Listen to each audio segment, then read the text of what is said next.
ለምንድነው ስልካችሁን ሶፍትዌር አፕዴት ካደረጋችሁት በኋላ ከሌላ ጊዜው በተለየ መልኩ ባትሪ ቶሎ የሚጨርስባችሁ የሚሞቅባችሁ እንደዚሁም ላግ ላይ ያደርግባችሁ የሚችለው?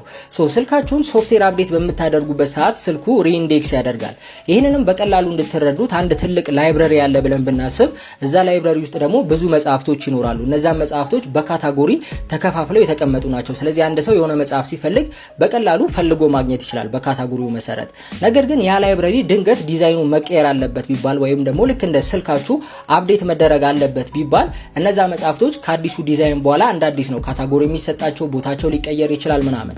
ስልካችሁንም ሶፍትዌር አፕዴት በምታደርጉበት ሰዓት ስልካችሁ ውስጥ ያሉት ፋይሎች፣ ፎቶዎቻችሁ፣ ቪዲዮዎቻችሁ፣ አፕሊኬሽኖቻችሁ ከአዲሱ አፕዴት ጋር አብረው እንዲሄዱ እናንተም ስትጠቀሟቸው ፈጣን እንዲሆኑ በቀላሉ ፈልጋችሁ እንድታገኟቸው ሪኢንዴክስ ይደረጋሉ፣ ኦፕቲማይዝ ይደረጋሉ ማለት ነው። ይሄ ሁሉ ነገር የሚሆነው ከሶፍትዌሩ አፕዴት በኋላ ባክግራውንድ ላይ ነው እናንተ ስልኩን እየተጠቀማችሁት ማለት ነው። ስለዚህ እንግዲህ በትንሹ እስከ 2 ቀን ድረስ ስልካችሁ ውስጥ ያሉ ፋይሎች ብዙ ከሆኑ ደግሞ እስከ 2 ሳምንት ድረስ ሊቆይ ይችላል። ስለዚህ በዚህ ጊዜ ውስጥ ስልካችሁ ከሌላ ጊዜው በተለየ መልኩ ባትሪ ቶሎ ሊጨርስ ይችላል፣ የተወሰነ ሊሞቅ ይችላል እና እናንተ የምታስጨንቁት ከሆነ ደግሞ ትንሽ ላግ ላይ ያደርግባችሁ ይችላል ማለት ነው። ስለዚህ ኖርማል የሆነ ነገር ነው። ተጨማሪ ጥያቄ ካላችሁ ኮሜንት ላይ አስቀምጡልኝ። ይመቻል።